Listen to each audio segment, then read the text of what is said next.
ties me to one device. Yep. Man. True. You ready for it, man? Yes, sir. Awesome. What is up, and welcome back to another episode of the Miseducation of Music. You are here with J-Treb as always, but today I have none other than the producer, the rapper, man, the creator, man. I'm trying to think of more because the Blackronyms, you are almost a comedian. Like, man, there's so much I can put in front of your name here, but ultimately you like to say that you're a communicator. So I got the communicator, the rapper, producer in the building, Southpaw Swade, man. What's up? Thank you, man. Thank you, man. That's perfect. Yeah. Communicate.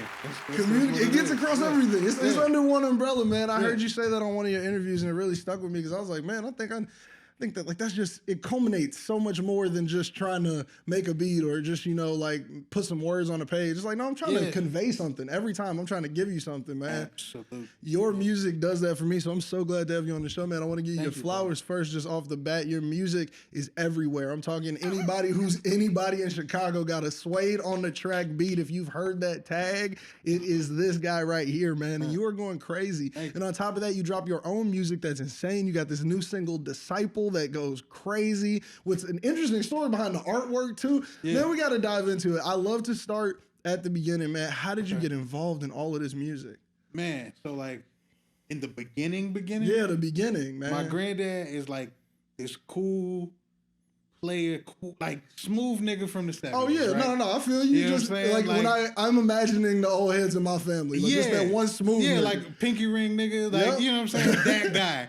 And when I was a child, he was always putting instruments in my hand. Just like, hey. Just like to no avail. Like every time. Just trying like, all the hey, time. I got you a bass guitar. Here you go.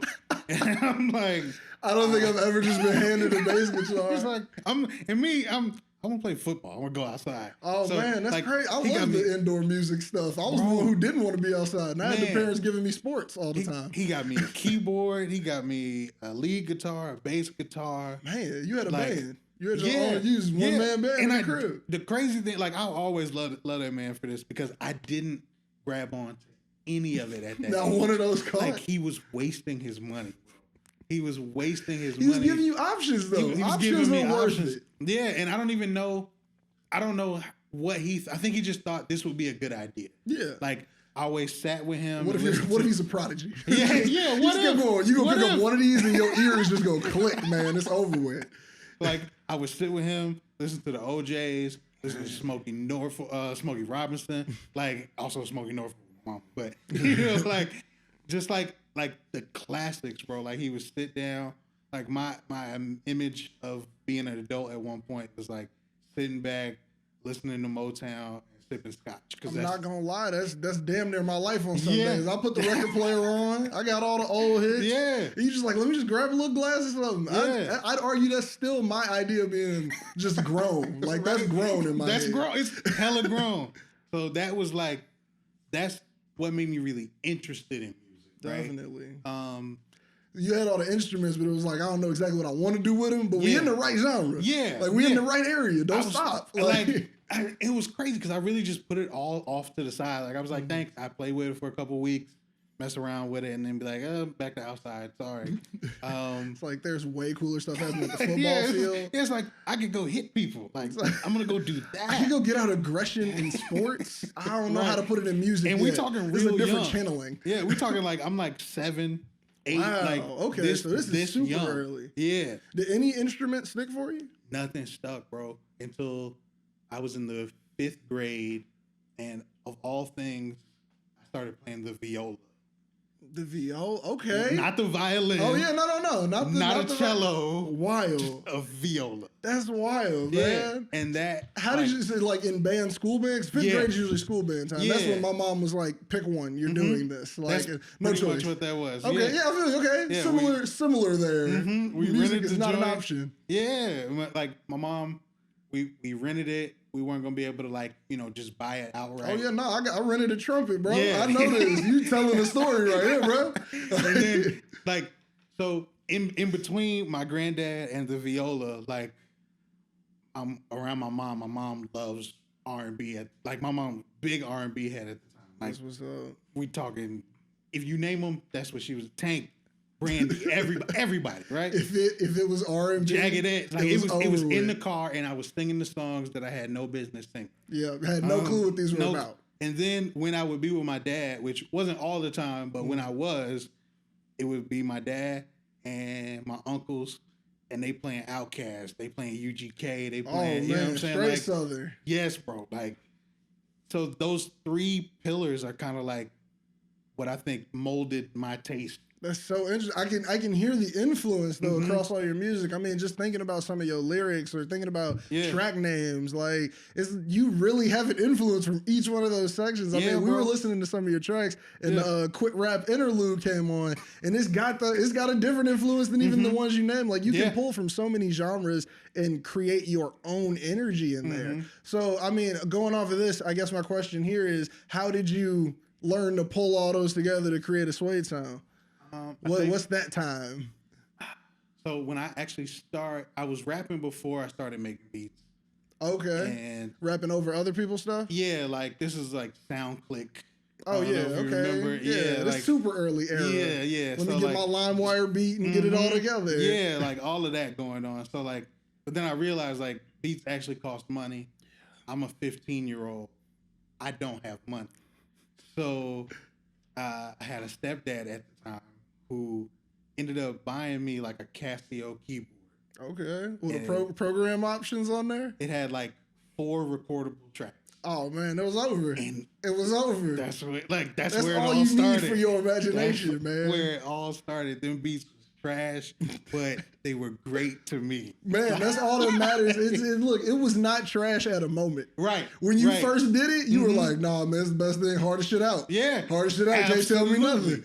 But man, that's so wild. So you get this Casio keyboard, you're making a programmable beats. What's the first rap name? I love to ask people that. What were you going by at this time? My first rap name was literally just Matt Wade. Okay. Like it was really, just basic. Just the shortened government. Like and to the point where like it was a few times like we would like freestyle at school and like you remember Mike Jones and the Who? Mike Jones, right? Mike Jones. You can throw that right in there. Matt Wade fits just in that same on pocket. The syllables. I can see it. I can see it. Yeah, so I used to be like, Who? And niggas be like, Matt Wade.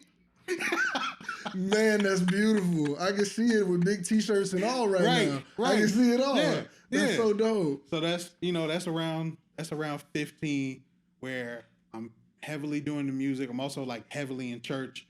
So a lot of the music has like that kind of bend. Got you. Were you playing in church as well? Anything? I wasn't playing any instruments because after 5th grade, after like 6th grade, I had to put the viola back because we couldn't buy it. Got it. It was no longer paid for by the school. Yeah. So like I was in a rap group.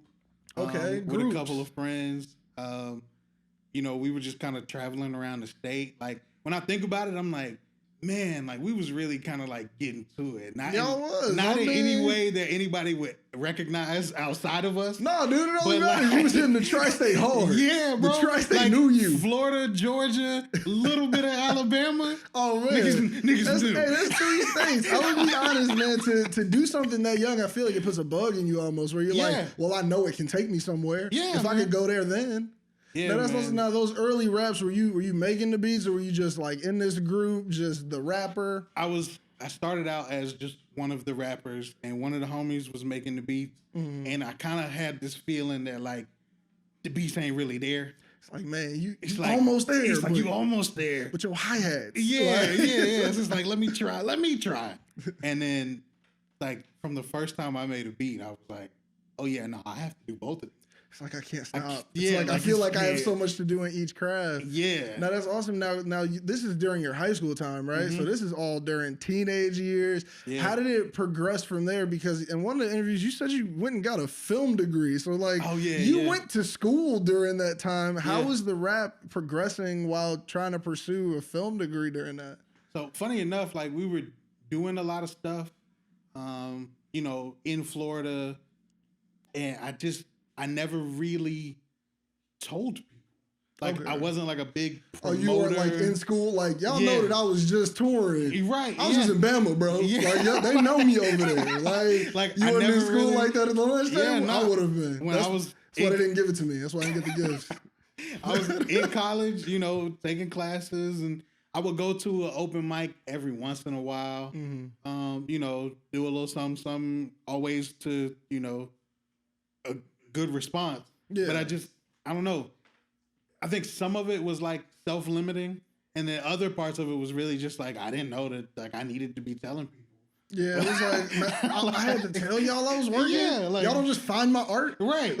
Yeah. So I mean, like, so college is pretty, except for the stuff that I'm doing outside. So like through college, I'm producing for people.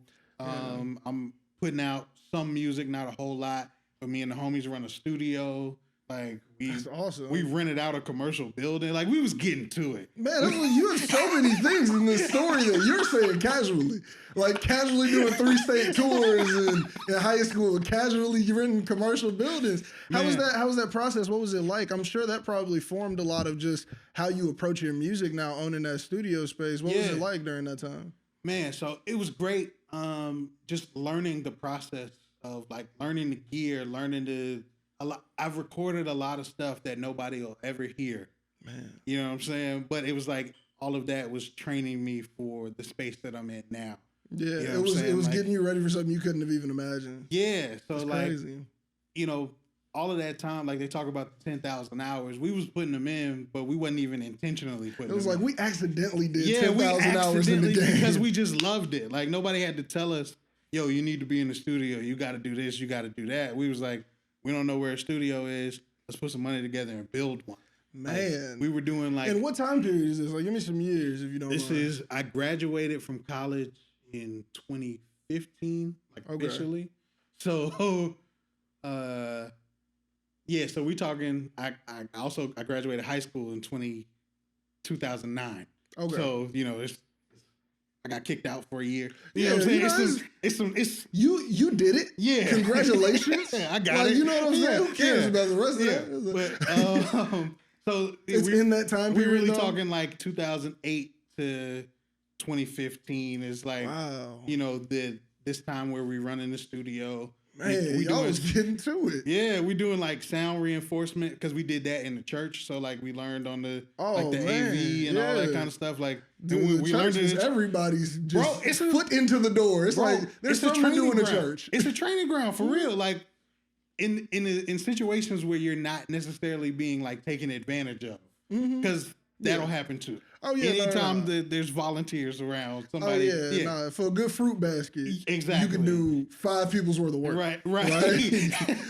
So like that really was our training ground, and we was taking skills and then going out trying to make some money so we could take that money, put it into the studio. Because the studio rent got to get paid. And just putting it all back in. That's a machine, man. Yeah, man. That's a different type of grind. Like, honestly, that's something where I always wanted to. I was that person in college I had ran a studio dorm room thing, but I always wanted to drop out and do it. But I was always fearful of getting into that cycle and not being able to do it. Bro, I mean, it's the reason we didn't drop out of school. Like, I ended up getting a degree. Like I did what I did, now I'm here. It was learn different skills. Absolutely. But it all worked out. That's so awesome, man. Now, before we get too far into the current times, I mean, for those of you who don't know, man, Florida native, but Chicago now. Yeah. So absolutely. like this is taking place in Florida, and I do want to get into your story in Chicago. Yeah. But this is during the time where you adopt this name of Southpaw Swade.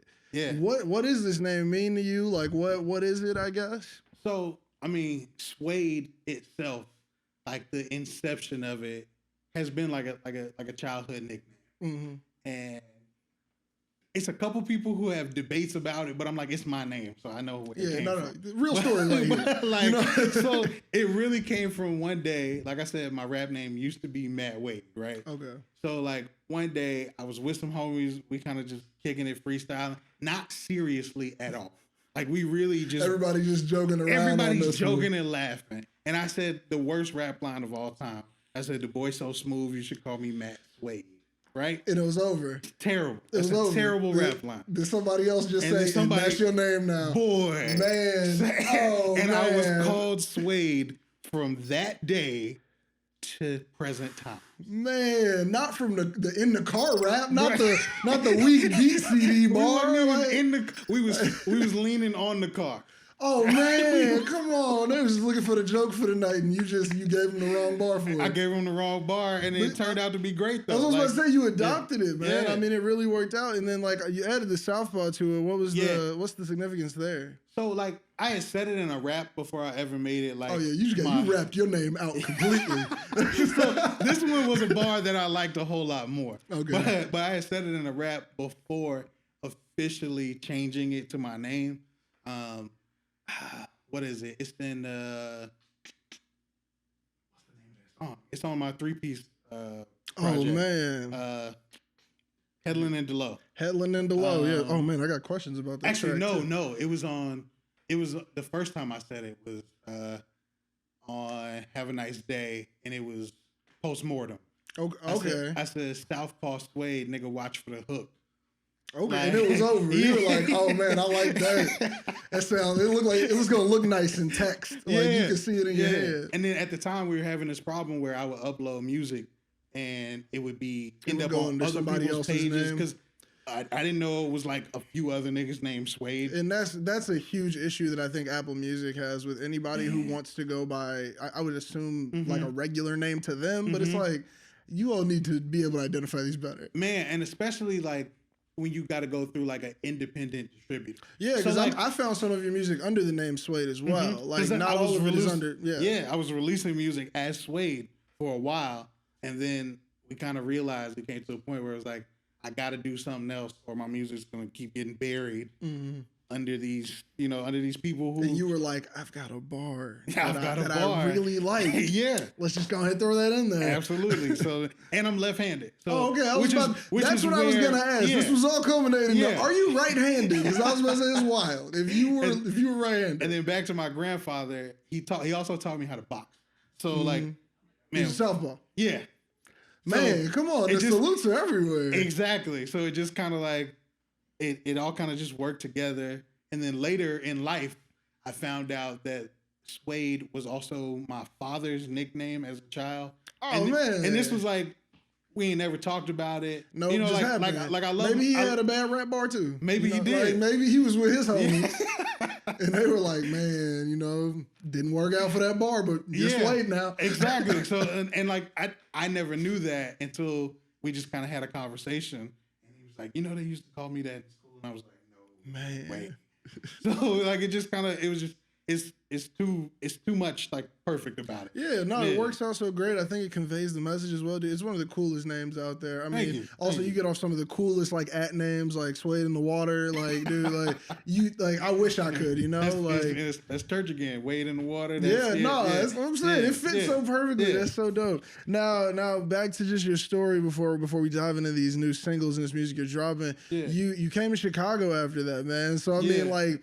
What about the Chicago music scene or the energy here made you slide? I think Chicago's got the best music in the world, but I was born and bred here. I mean, like, there's nothing better. Everything dope about Chicago was dope about the world. Yeah. So, I mean, what drew you though, as somebody from the South, where I think that's the mecca of a lot of just the music that we love today and a lot of the flow that we love today. It's like you were almost in it. I mean, especially saying you were going over to States. Right. Like you were around all of that. What made you come up here? So I had graduated in 2015, and I came up to Chicago because at the time my manager was living here. Okay. And we were trying to shoot some music videos. We were trying to just do some stuff because I had graduated, just kind of sitting around. It's like, man, let's get busy. Yeah, like, I don't got classes to worry about. Let's use the time. Let's just do some stuff. And when I came up here, bro, first of all, I came up here in the summer, so it lied to me. Man, it looked like a postcard. Chicago is the greatest gaslighter of all time. I hate snow. Man. I've lived here my whole life. Snow is the only thing that's gonna get me out of here, bro. Man, because lakefront in the summer ain't nothing more beautiful. Man, it's bro. Man, this city in the summer and the springtime. The energy it gives off is different. Amazing. Man, I know exactly what you're talking about, bro. I mean, I bought a bike this year. Mm-hmm. Oh, yeah. Up and down the lakefront. Mm-hmm. The second it get cold, I'm about to be crying out there, bro. Yeah. Yeah. So, came up here, kicked it. I really enjoyed it. Met a few people. It's like, man. I can make this music shit work from up here. This place is a vibe. This place is a vibe. But then I went back home. And I'm home in Polk County, Florida. It's not the same at all. It's not the same. And I love Polk County. Like you never No, find a way I was for me about to to say speak you down rep your on city it. hard, man. Like, but it's also not necessarily a place right now that is endorsing the things that I'm trying to do from like a structural standpoint. Yeah, like the way you're trying to push bounds in music and test different things. I mean, I'd argue like your music goes on that level of what some would call experimental just because it's so you.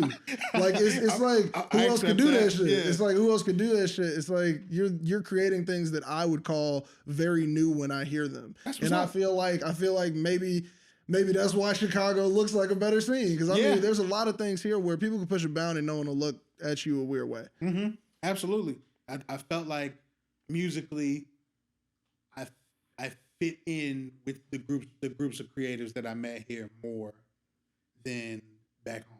Gotcha. And a lot of dudes that I worked with back home, like they were good at what they did, but they really didn't see a future.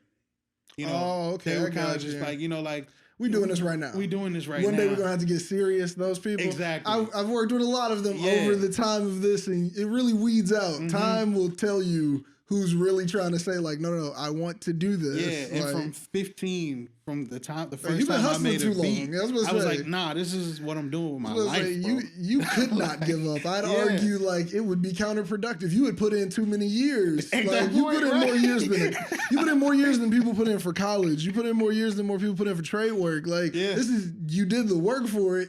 For you, this is just cashing in a check. Like, man, and beyond that, even like it's how I breathe, bro. Like I said, I'm a communicator and I'm a creator. Like if I'm not creating, I don't necessarily feel my most me. You know what I'm saying? That's what's up. It's that like I'm gonna die if I don't create. I know exactly what you mean. And it don't have to be raps. It don't have to be like it anything. Could be anything. Any medium. It could be anything. It could be even like coming up with a game to play with my daughter. Like that's creative outlet. You know what I'm saying? That's gotta be crazy. Because I mean, like if you tap into that creativity in every aspect of life, it's like you're opening different doors. I mean, as you said, you can play games with your daughter like that. I mean, it makes life a little bit brighter. Yeah, and if like I couldn't rock with the hobby. There's nothing wrong with having a hobby. No, not at all. I know where you're going right now, too. I endorse people to have, everybody should have I feel like you don't even got to tiptoe around it. Like, hey, man, there's the people who do it, and then there's the people who you do it when you're off work. It's okay. It's okay, but there's people where it's like, this is my job, and the 9 to 5 is to fund this. Right. And I mean, like, it's definitely like, you notice that about people. You notice that about people putting themselves into a track. Like, you give that much of yourself to it as if this is like, as real as some other people might put the quote unquote real life. Right. And don't get it twisted. I got a 9 to 5. Oh yeah. I got a 9 to 5, but that, you know, that's not my career. It's like, to me, that's not my career. What y'all know. That's not what I'm trying to get known for. Exactly. The 9 to 5 is the hobby. Trust me, man. I was at work today just thinking about this interview going like, that's when it starts. Exactly. Like, but that's so awesome, man. A question I like to ask everybody because the answer will always vary. I will never get two that are the same. Mm-hmm. You have an unlimited budget. What's the dream project? You know, like I'm talking about down to the studio you would record it in, the people you want on the features. You want somebody else on production. You want other people with production. Like who are those staples that gotta be there? Like unlimited budget, what is it? And this could change. It's a 24-hour answer. I always tell people, no one is like you're not concrete solidified to this forever. Absolutely. 24 hours. Who would it be? What's in there? Man, okay. So unlimited budget. If there's unlimited budget, I'm guessing we got unlimited time. You can do whatever you want, man. So I'm building the studio that we're recording in from scratch. Okay. Like this is and it's gonna be tailored to the workflow that I like. You know so everything's got it's like, look, I got my mixers over here, I got my drum over here. It's like we in it. Everything's you locked gotta in actually and ready create to go. the space you need for this project. Yeah. That's nice. So and then it's homies.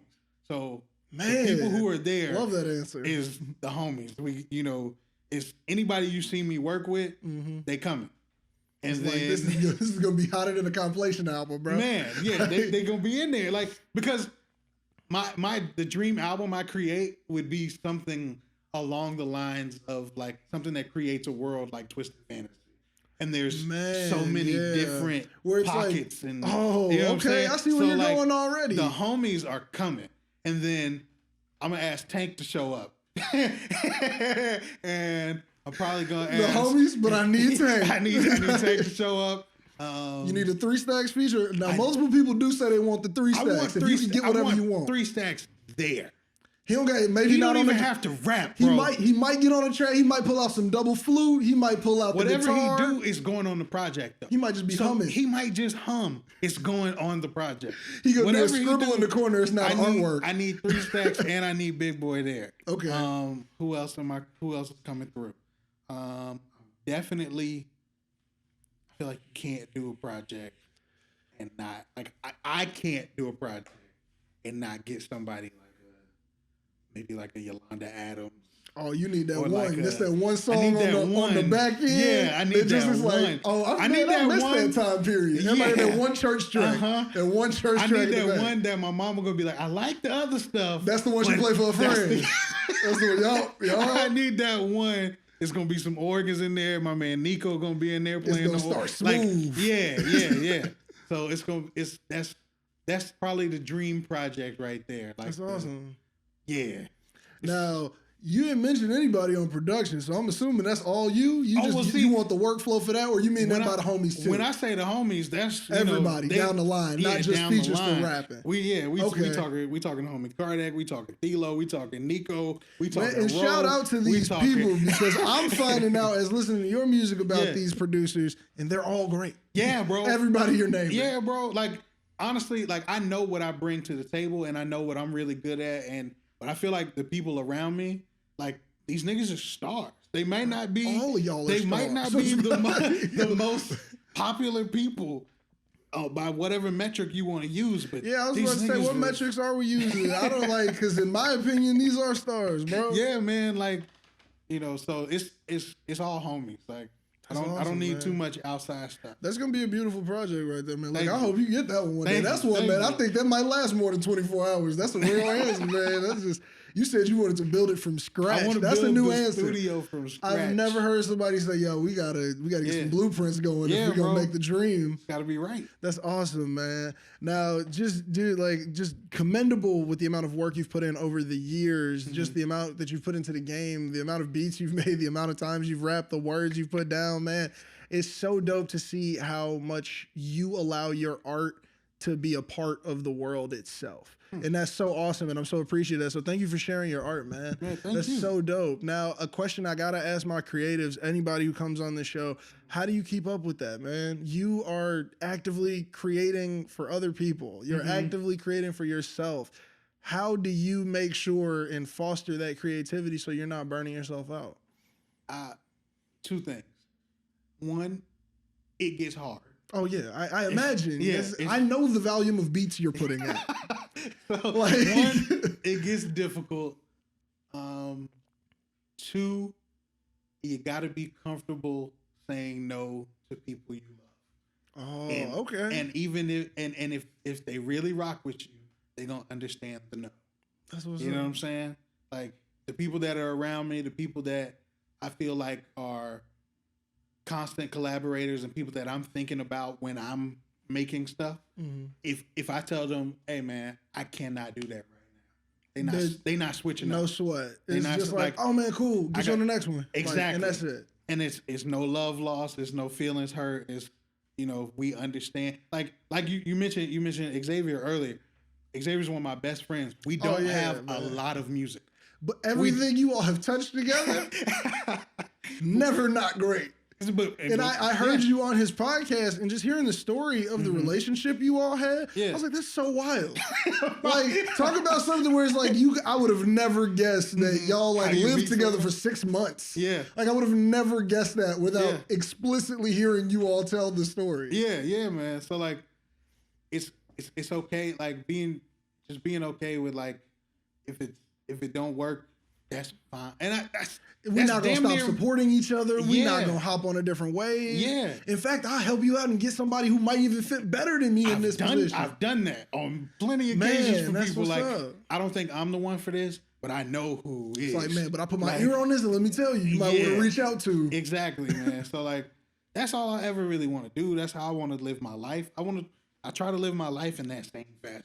Like, that's awesome. So you just gotta the way to keep the creativity together is just to add it to everything and make sure you got it all there. Honestly, bro, like I make it as equivalent to life as you would as somebody with a job. Yeah, I don't view creativity as this certain separate thing that I do. It is you. It's a part of me. Man. Like it really is that. Like I feel that way about like the way you think. Like my thought process isn't some separate thing. It's like I'm not inherently being creative. I am creative. Exactly. Like and I was created to be creative. You know what I'm saying? Man, like, look, that's what's up. I'm just living that out. It's like I'm not doing anything that I just didn't feel. Yeah, that's exactly. so dope, man. That's so awesome, G. That is a great answer. I don't think I've ever heard somebody articulate it like that before. Because I mean, look, if you are creative, it's a part of you. It's not just a mode you can turn on and off so much as it's like no, I had to learn to live with this and incorporate it into my life. Exactly. That's dope, man. Look, G, I'm so glad you came on the show. Thank you so much, man, for chopping it up. Thank you for telling your story. Thank you for just sharing your art with the world.